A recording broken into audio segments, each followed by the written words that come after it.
We're setting up a new tent today. Now, the majority of my videos you've seen have been in my Spider Farmer 4x4 tents. I do the vegging, I do the flowering in the 4x4s. But I also have a 2x4. That's where I do the cloning and the seed starts and very early veg. 2x4s, perfect for incognito mode. They fit typically in the American Standard closet. You could close the door, incognito mode. But today we're gonna set up a new Spider Farmer 2x4 tent, show you what's in the box, show you what it looks like, tell you what I like, and then we party.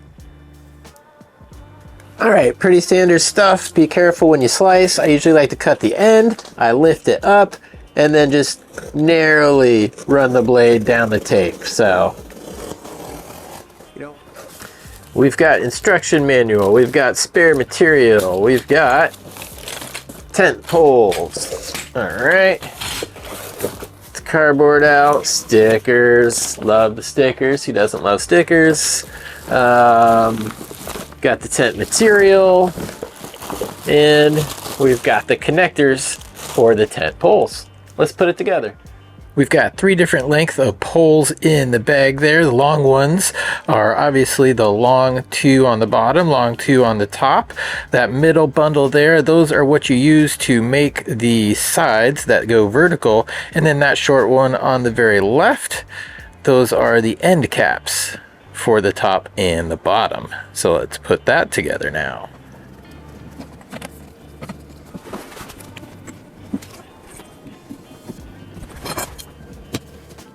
So this took me 5 minutes by myself, no tools, in a cramped area to set this up. Very easy. I like that. The next part is getting the actual fabric on it. And to do that, I'm gonna move this out of the way. I'm gonna unfold the fabric. I'm gonna lay this down on its side and then kind of wrap it up like a burrito, but you'll see what I'm talking about in just a second. As you can see, I unzipped the bottom part here that has a zipper that goes all the way around. I then took the frame, laid it on its side, and then I slid it in. First, I slid it into that top corner, I worked it into that corner, and now basically all I have to do is get the bottom wrap part back on, stand it up, zip the door area, and we're in business. Here I am next to the tent so you get an idea of the actual size. I'm about 6 foot, but I actually like to put this up on an elevated bench because what I do is I keep soil and other things underneath it. Space saver, right? Make the most of your vertical height. So I'm gonna put this up on the bench right now.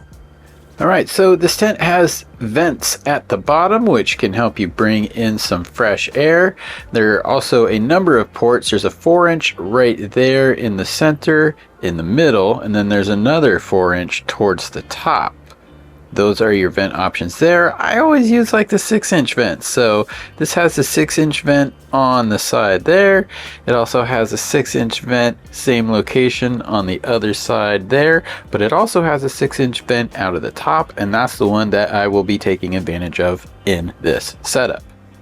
Whenever I'm setting up my tents, I always like to set up the exhaust fan, and if you had a carbon filter, put that on first before you actually hang your light. Because if you hang your light, you're gonna have to reach above it to get this stuff mounted. So go ahead, do your fan first, and if you notice over here in the corner, right over there, that's a fire alarm, that's a smoke detector. Don't forget that. Very important tool in the grow tent. One thing that I did notice immediately is that there are no actual like ports in the lower section. It's just all these vents. And I usually bring my extension cord in through that lower port, but in the end of the day, I just brought it in through this upper port up there because that's where it goes anyways. I always bring my electrical connections to the top. Don't keep them on the ground. You don't want to splash water or dirt in them. So realistically, I just ran it to the top from the outside instead of the inside this time. But that is the one thing that I noticed about this tent is no lower ports to put your cords through.